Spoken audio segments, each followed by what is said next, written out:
Hello বন্ধুরা, আমি আশা। আমার চ্যানেল ক্রিয়েশন অফার সাথে আপনাদের সকলকে স্বাগতম। আমি আবারও চলে এলাম নতুন একটা রেসিপির সঙ্গে। হ্যাঁ, আপনারা দেখতেই পাচ্ছেন, আজ আমি আপনাদের সঙ্গে শেয়ার করব পাট শাকের একটা ইউনিক রেসিপি। পাট পাতাগুলো বেশ বড়, তাই বাছাটা একটু সময় সাপেক্ষ। দেখতেই পাচ্ছেন সিডটা আমি কেমন করে ফেলে দিলাম। এইভাবে সমস্ত পাতাগুলোর শিরগুলো আমি ফেলে দিয়েছি। এখন বড় বড় পাতাগুলো থাকলে দলা পাকিয়ে যাবে, সেই কারণে আমি বটিতে করে অল্প করে কুচিয়ে নেব, মানে ঝিরিঝিরি নয়, একটু বড় বড় করেই কেটে নিলাম। দেখুন, এই রকম বড় বড়।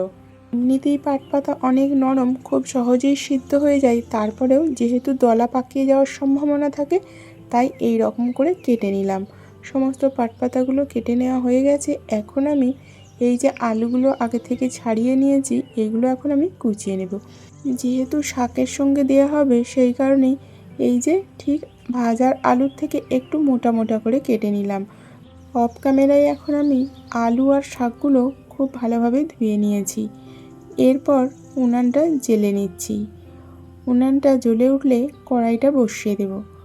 কড়াইটা খুব ভালোভাবে গরম হলে এর মধ্যে দিয়ে দেব এখন এই যে 1 চামচ কালো জিরা। কালো জিরাটা অল্প একটু নাড়াচাড়া করলেই গরম হয়ে যাবে, একটা সুন্দর ফ্লেভার বের হবে। তখন এইভাবে আমি নাড়িয়ে একটু নামিয়ে নিলাম, যাতে জ্বলে না যায়। জ্বলে গেলেই কিন্তু তিতা হয়ে যাবে।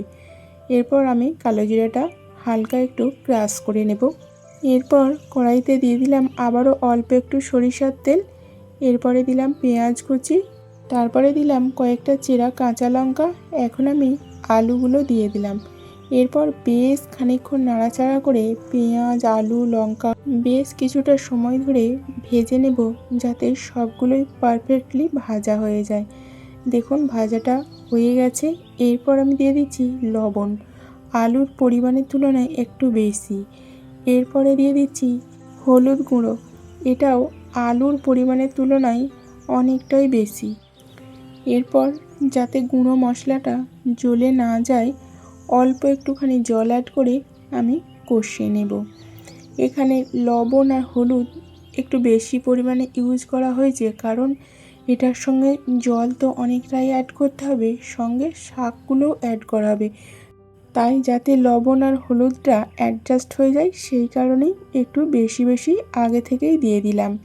এরপর ভালোভাবে কষানো হয়ে গেলে আমি জলটা অ্যাড করে দিচ্ছি। জলটা একটু বেশি পরিমাণেই দেব, কারণ আলুটা সিদ্ধ হতে হবে যেমন, সেই রকম একটু মাখো মাখো ঝোলও থাকবে, তাই জলটা একটু বেশি পরিমাণেই দিলাম।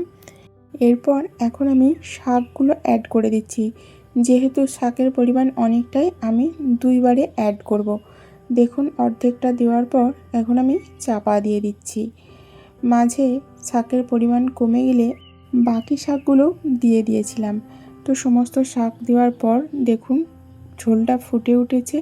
এখন আমি শাকগুলো নাড়াচাড়া করে দিচ্ছি। এরপর কনফার্ম হয়ে নিলাম আলুগুলো সিদ্ধ হয়েছে কিনা। তারপর আবারও একটু নাড়াচাড়া করে দিলাম। এখন লবণটা আমি টেস্ট করে নিলাম, লবণ ঠিক আছে। এখন নামিয়ে নিচ্ছি। এখন এই রেসিপিটা কমপ্লিট হয়নি, আরও একটুখানি প্রসেস বাকি আছে, দেখতে থাকুন।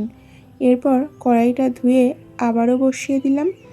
কড়াইটা খুব ভালোভাবে গরম হলে দিয়ে দিলাম আবারও অল্প পরিমাণে সরিষার তেল। তেলটা মিডিয়াম গরম হলে দিয়ে দিলাম ডালের বড়ি। এরপর বড়িগুলো অল্প একটু ভাজা ভাজা হলেই একটু আগে থেকেই একটু সাইড করে রাখলাম, তা না হলে জ্বলে যাবে। এরপর ওই তেলের মধ্যেই দিয়ে দিলাম একটা শুকনো লঙ্কা কুচিয়ে। এরপর আবারও অল্প একটুখানি কালো জিরা দিয়ে দিলাম। এরপর হালকা হাতে একটুখানি নাড়াচাড়া করে দিলাম। এরপর আমি তরকারিটা অ্যাড করে দিলাম। তারপর হালকা হাতে একটু নাড়াচাড়া করে দিতে হবে, যাতে ফোড়নটা সুন্দরভাবে মিক্স হয়ে যায়, সঙ্গে একটু মাখো মাখোও হয়। এরপর এখন অ্যাড করে দেব যে প্রথমে কালো জিরাটা ভেজে ক্রাশ করা ছিল, সেটাই। এরপর দিয়ে দিলাম অল্প একটু চিনি। যেহেতু কালো জিরাটা শেষে ইউজ করা হলো এবং গুঁড়ো করে দেওয়া আছে, যাতে তিতা ভাব না আসে, সেই কারণে অল্প একটুখানি চিনি দিয়ে দিলাম, তাতে স্বাদের ব্যালেন্স হয়ে যাবে। এরপর 2-3 মিনিট বসিয়ে রাখলাম, যাতে বড়িগুলোও সিদ্ধ হয়ে যায়। বন্ধুরা, রেসিপিটা আমার কমপ্লিট। অল্প তেল মশলায় পাট শাকের এই রকম একটা হেলদি টেস্টি রেসিপি আপনাদের কেমন লাগলো অবশ্যই কমেন্ট করবেন। আজ তাহলে আসি বন্ধুরা, আবারও দেখা হবে নতুন একটা রেসিপির সঙ্গে।